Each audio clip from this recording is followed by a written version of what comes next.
aktivitas selama 5 menit yang dilakukan beberapa kali sehari. Seseorang dengan kapasitas fungsional 3-5 menit, latihan dapat dilakukan 1-2 kali sehari. Individu dengan kapasitas fisik yang lebih dari 5 menit disarankan untuk berlatih 3 kali per minggu pada hari yang berselingan. Individu dengan jenis latihan beban sebaiknya juga berlatih 3 kali dalam seminggu pada hari yang berselingan. Latihan dengan frekuensi intensif sebaiknya juga dilakukan dengan jenis latihan beban dan beban secara bergantian. Hal yang dihindari adalah latihan beban yang dilakukan lebih dari 5 kali dalam seminggu. Latihan jenis ini dengan frekuensi yang tinggi meningkatkan risiko cedera ortopedik. Yang kedua, intensitas. Intensitas latihan ditetapkan secara spesifik pada individu sesuai dengan kapasitas fisik yang dalam pelaksanaannya memerlukan pengawasan secara terus-menerus agar intensitas latihan benar-benar mencapai intensitas yang diprogramkan atau yang diinginkan atau yang ditujukan. Hal yang perlu diperhatikan adalah bahwa kemampuan seseorang untuk mempertahankan suatu intensitas latihan itu berbeda dengan orang lain. Nah, perbedaan ini sebagian besar disebabkan karena adanya perbedaan intensitas latihan, di mana terjadi akumulasi asam laktat. Perbedaan ketahanan dalam menjalankan level intensitas latihan ini menjadi hal yang harus diperhatikan dalam menyusun program latihan setiap individunya. Nah, menurut Anderson, pada umumnya intensitas latihan itu dimulai 40-85% kapasitas fungsional. Pada orang dengan permasalahan jantung, intensitas latihan dapat ditetapkan antara 40 sampai dengan 60% kapasitas fungsional. Durasi latihan dapat ditetapkan sesuai dengan respons seseorang terhadap latihan. Nah, contohnya itu misalnya setelah latihan itu orangnya tuh setelah sejam setelah latihan tuh udah bisa udah nggak ngerasa capek lagi gitu.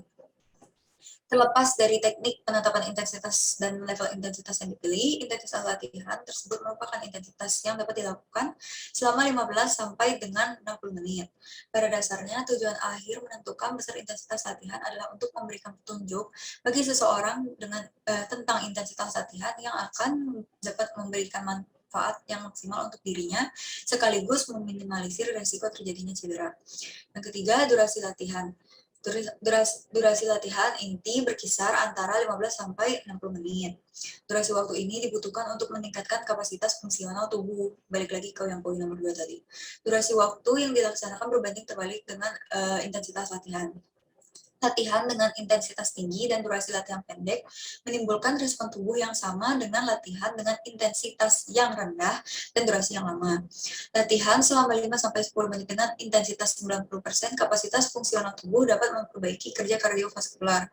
Walaupun demikian, latihan dengan intensitas tinggi dan durasi yang pendek tersebut tidak dapat diterapkan pada banyak orang, sehingga lebih disarankan untuk melaksanakan program latihan dengan intensitas yang sedang dan durasi yang lebih lama.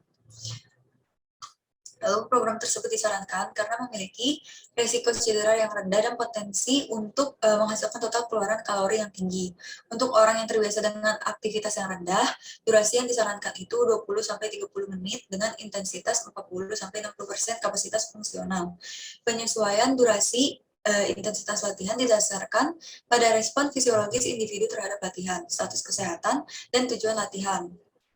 Pada kasus ini penyemangat berat badan. Pada umumnya, pada fase awal durasi latihan dapat bertahap ditingkatkan dari 20 menit menjadi 45 menit. Jadi diawali dari sebentar dulu, nanti baru meningkat-meningkat. Jangan langsung lama gitu. Nah, 4 jenis latihan. Ada latihan fleksibilitas untuk menjalankan aktivitas secara sendi yang latihan stretching gitu. Lalu ada yang kedua latihan ketahanan dan kekuatan otot. Yang ketiga ada latihan ketahanan kardiorespirasi. Lalu fase-fase latihan fisik. Ini ada 3 fase. Yang pertama fase pemanasan, fase latihan, lalu yang terakhir fase pendinginan. Lalu ini yang akan saya bahas terakhir, program latihan fisik. Masih ada lagi, maaf. Program latihan fisik seimbang berdasarkan fit itu frekuensi, intensitas, terus durasi atau lamanya aktivitas fisik, taken time, terus jenis latihan yang dipakai. Nah, terus ini tadi kan fitness kategori udah ya. Nah, persiapan latihannya itu tubuh harus dalam keadaan sehat, cukup tidur atau istirahat dan tidak dalam keadaan yang kepayahan. Terus yang kedua, sebelum melakukan aktivitas fisik harus dilakukan pemeriksaan dan di istirahat. Yang ketiga, dilakukan pemanasan selama 5 menit. Lalu frekuensi atau latihan. Nah, frekuensi latihan ini 3-6 kali per minggu. Tidak boleh istirahat lebih dari 48 jam agar kebugaran fisik selalu siap. Frekuensi 6 kali seminggu, 2 kali lebih efektif dibandingkan 3 kali seminggu. Terus intensitas latihan berpedoman pada 65-85% dikali denyut nadi maksimal sesuai dengan ini gambarnya saya lupa masukin. Terus waktu 30-60 menit setiap hari dan tipe latihan sesuai dengan kondisi tubuh. Lalu tipe latihan yang sesuai dengan kondisi dan situasi pribadi seseorang. Terus oleh karena itu, yang pertama harus diperhatikan itu adalah keadaan anatomi, berat badan, dan berbagai abnormalitas fisik atau cedera sebelumnya. Kemudian pilih macam latihan fisik yang tidak ada kontraindikasi. Misalnya orang obesitas itu tidak dianjurkan untuk melakukan latihan fisik yang banyak menunjang berat badan agar tidak membuat cedera lutut. Ini yang akan saya bahas terakhir, yaitu dampak latihan fisik yang tidak seimbang terhadap kesehatan dan kebugaran fisik. Nah, tanda-tanda latihan yang berlebihan itu pertama mempengaruhi psikisnya. Akan terlihat kelelahan umum, konsentrasi menurun, apati, insomnia, mudah tersinggung, dan depresi. Yang kedua, penampilannya. Penampilannya menurun, pemulihan terlambat, dan tidak toleran terhadap pelatihan. Yang ketiga, fisiologis. Peningkatan denyut nadi basal, peningkatan rasa nyeri, nyeri otot yang kronis, penurunan berat badan, mudah infeksi, dan menurunnya nafsu makan. Latihan fisik berlebih akan mempengaruhi fungsi organ tubuh mulai dari kardiovaskuler, hormon, serta muskuloskeletal sehingga mempengaruhi aktivitas sehari-hari. Selain itu, pelatihan berlebih menurunkan kadar testosteron dan menurunkan gairah seksual. Pemeriksaan secara mendalam dapat dilakukan pemeriksaan hormon dan radikal bebas. Oleh karena itu, pelatihan kebugaran seksual perlu dilakukan berdasarkan kaidah ilmiah.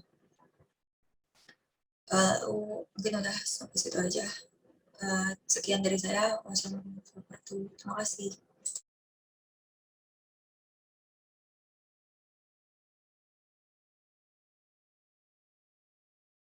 Baiklah, terima kasih Andika. Selanjutnya kita akan melanjutkan dengan LI selanjutnya, yaitu metabolisme energi. Kepada teman-teman yang bertanggung jawab atas LI tersebut, dipersilakan untuk raise hand.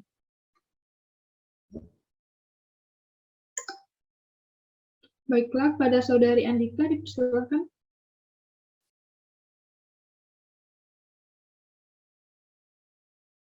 Baik, terima kasih moderator atas kesempatannya. Saya izin untuk share screen.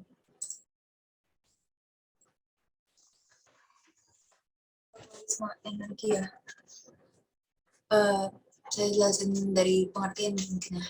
Jadi makhluk hidup itu kan membutuhkan input energi yang terus-menerus dengan tujuan untuk yang pertama menunjang performa dari kerja mekanis pada kontraksi otot dan pergerakan sel, yang kedua transport aktif dari molekul dan ion, serta yang ketiga itu sintesis makromolekul dan biomolekul lainnya dari prekursor sederhana.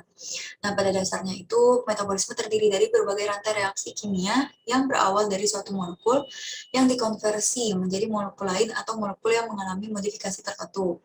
Metabolisme itu dibagi menjadi dua kelas. Ada satu mengonversi energi dari bahan bakar menjadi bentuk energi seluler yang dapat digunakan secara biologis, katabolisme. Yang kedua, reaksi yang membutuhkan energi untuk bekerja atau anabolisme untuk membentuk molekul kompleks. Nah, metabolisme itu merupakan reaksi dalam sel yang dikatalisis oleh enzim-enzim dan merupakan suatu proses terintegrasi dan terkoordinasi yang mempunyai tujuan dan mencakup berbagai kerjasama banyak sistem multi. Nah, metabolisme ini memiliki 4 fungsi spesifik. Yang pertama, untuk memperoleh energi kimia dari degradasi sehari makanan dan yang kaya energi dari lingkungan atau dari energi solar. Yang kedua, untuk mengubah molekul nutrien menjadi prekursor unit pembangun bagi makromolekul nutrien menjadi prekursor unit pembangun makromolekul sel. Yang ketiga, untuk menggabungkan unit-unit pembangunan ini menjadi protein, asam nukleat, lipid, polisakarida, dan kemudian sel lainnya. Yang terakhir, untuk membentuk dan mendegradasi biomolekul yang diperlukan di dalam fungsi khusus sel. Nah, kebutuhan energi dalam sehari itu dapat diperkirakan dari komponen-komponen pengeluaran energi, yaitu energi yang dibutuhkan untuk basal metabolic rate atau energi metabolisme basal, specific dynamic action, kegiatan dinamik khusus makanan, dan pengeluaran energi untuk aktivitas fisik. Nah, ketika komponen pengeluaran energi ini berbeda menurut umur, jenis kelamin, ukuran tubuh, status kesehatan, dan faktor lainnya. Untuk